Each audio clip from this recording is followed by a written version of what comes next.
This week on Drone 5.0 Discussions, welcome back to the latest updates in public safety UAS. We're diving deeper into one of those let's fix a problem that might not even exist moments. And in the next 5 or so minutes, I'll be breaking down House Bill 41, how it actually hurts Texans, and what you can do about it. And for those of you not in Texas, this applies to you too. Similar legislation is being pushed across the country. And stick around to the end to learn how you can help stop this. But real quick, if this kind of content helps make the legislative chaos even slightly less migraine-inducing, go ahead and hit like, subscribe, and drop a comment. These videos take hours to research, shoot, and edit, also you don't have to. It takes you 1 second and it helps us reach more folks who actually care about keeping Texans safe. And honestly, that means the world. First, a quick recap. HB 41 is a proposed drone ban that lawmakers claim is about protecting Texas from foreign technology. But what it really does is risks removing one of the most important tools first responders rely on every single day. Earlier this month, public safety professionals from across Texas and even out of state showed up at the Homeland Security Committee hearing in Austin to testify against this bill. Public safety packed that room. Firefighters, law enforcement, search and rescue professionals all together in one place. And fun fact, of all the public safety pilots who showed up, you know, the ones who actually fly drones in real emergencies, not a single one testified in favor of HB 41. You know who was backing it? 2 private entities, AUVSI and State Armor, because nothing says public safety like completely ignoring the public safety community. Let's take our marching orders from private groups that have never worn the uniform, never responded to a crisis, and never flown a real-world public safety mission.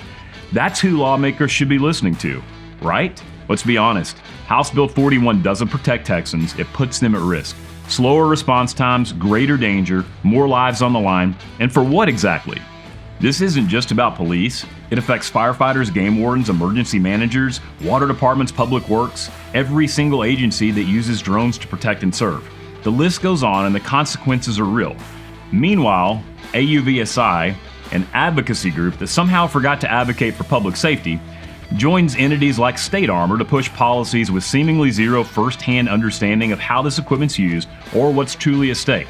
They don't understand public safety, and it shows. I'll quote my friend Kyle Nordfors here. We have to do better, and it starts with having conversations with the end users. And while lawmakers on the committee said they were open to working with public safety, they went ahead and passed the bill out of committee anyways. But don't worry, they made huge concessions.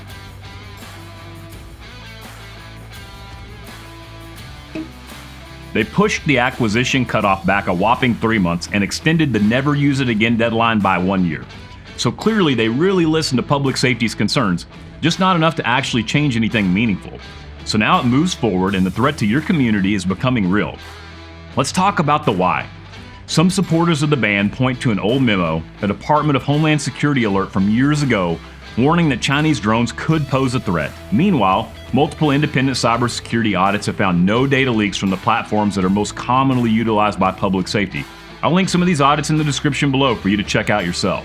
Most major programs in Texas and across the country use US-owned software operating on Chinese hardware. Same thing with your iPhone, Foxconn chips sourced from China. That's the reality of modern tech. One of the most widely used drone interface platforms in public safety, DroneSense, meets stringent cybersecurity standards.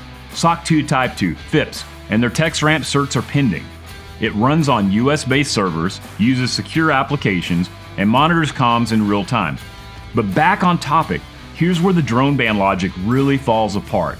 Even the federal government, the ones that issued the memo we're referring to, gets waivers to fly Chinese-manufactured drones. Guess what was flying during one of the most secure events in US history? DJI drones at the presidential inauguration. So either they're a national security threat or someone forgot to tell the feds. You can't have it both ways. And no, American-made drones aren't magically hack-proof. Anything with a chip and a signal could be compromised. That includes smartphones, body-worn cameras, patrol car systems, cloud storage, laptops, and yes, even US-branded drones. We need cybersecurity standards across the board, not blanket bans. Don't ban the tool, manage the risk. So let's get this straight. US drone manufacturers aren't yet capable of producing at scale, but we're going to ban what works now and force agencies to scrap perfectly good equipment in 5 years. Millions of dollars of taxpayer money gone. A sunset clause doesn't fix anything, it just puts a crash date on a calendar. That's years of budget chaos, frozen purchasing, and public safety programs stuck in limbo waiting for the axe to drop. That's not a strategy, that's sabotage with a deadline. And taxpayers deserve to know the truth. The so-called approved aircraft cost significantly more, many have mandatory subscriptions, and they aren't yet as capable. Even the manufacturers have admitted this. So in Texas terms, it's like being told you've got to trade in your reliable, battle-tested ranch truck for a shiny government-approved prototype that costs triple, breaks down on the dirt roads, and can't even haul half a bale of hay. And when you point that out, they smile and call it progress. Yeehaw! And those foreign-made drones everyone's panicking about, they're mostly purchased through US-based resellers, real American businesses. So congratulations, this bill doesn't just impact China, it hurts your neighbors, your local economy, and especially your public safety teams. So let's revisit what this means for governmental entities. The bill bans the very drones already in use across the state by firefighters mapping wildfires, by officers clearing buildings protecting real human lives, by medics locating missing people in dangerous terrain, Public Works mapping out roadways, city media filming promotional material. This impacts everyone. More than it will ever hurt China, this bill will hurt our communities. If your wife is a victim of a violent crime, if your child is lost in a remote area, if your elderly parent with dementia disappears in a heat wave, do you want first responders using second best tools just to make a political point? These aren't hypotheticals, these are HB 41 headlines. A few weeks ago in Corpus Christi, officers used a drone to locate a person suffering a medical emergency in a wetlands preserve. This person was in dense brush, nearly a mile from help. The drone guided first responders through the terrain, and according to medical personnel, was directly credited to saving this citizen's life. And in Cass County, after a horrifying 911 call reporting a dead 9-year-old girl, the suspect who had fled was located using a drone operated by Cass County. That aerial asset helped officers quickly locate and arrest the suspect who was charged with capital murder. The tool that helped save a life in Corpus Christi? Banned under HB 41. The tool that helped bring justice to a grieving family in Cass County? Banned under HB 41. And just to drive the point home, I received a report of one of the soon-to-be required blue aircraft falling out of the sky last weekend with suspected dual motor failure. It crash-landed on a tent. Luckily, no one was hurt. If lawmakers really want to change how we use drones, they should come right along first and see for themselves. Talk to the pilots. See real public safety missions. See what you're about to vote on and really understand the implications. If there's a real cybersecurity threat, let's prove it. Don't speculate. Don't legislate on a hunch. That's why the National Defense Authorization Act is calling for a full federal cybersecurity review of Chinese manufactured drones this year. At minimum, wait until the next legislative session when we know more. That's my recommendation. Let the facts lead the conversations, not speculative paranoia. But right now, HB 41 tells your city to set their house on fire because there might be an electrical issue someday. Let me repeat that a second time.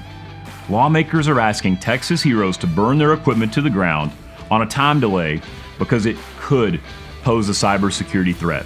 There's no smoke. There's no sparks.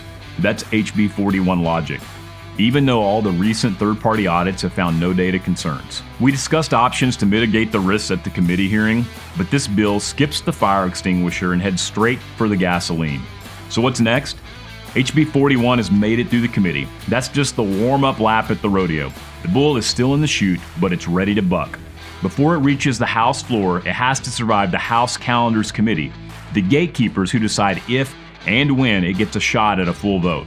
No green light from them, no floor debate. And that's where it can still be stopped. Here's what we need. Whether you're fire, police, EMS, emergency management, game warden, public works, parks and rec, or citizens, all Texans, speak up, be heard. Call and email your state representatives, especially the Calendars Committee. I'll leave the info in the description below. A quick email can make a world of difference for the future of Texas. Also, check out droneadvocacyalliance.com and use their tools to take action. But please, I urge you to contact the Calendar Committee in addition to that, because once this bill picks up speed, we'll be chasing it from behind, and by then, the damage may already be done. This isn't just about drones, it's about saving lives, it's about giving public safety the best tools available, and it's about holding lawmakers accountable. They work for us, and their duty is to protect Texans. House Bill 41 is vendor protectionism supported by manufacturers focusing on government contracts. House Bill 41 picks winners and losers. The winners will be a handful of drone manufacturers, and the losers will be Texas citizens. taxpayers, and their first responders. So let me know what you think in the comments. Do you agree? Disagree? Let's have a discussion. And if you found this helpful, hit like, share it, and subscribe for more unfiltered updates that matter to public safety. Stay smart, stay flying, stay Texan.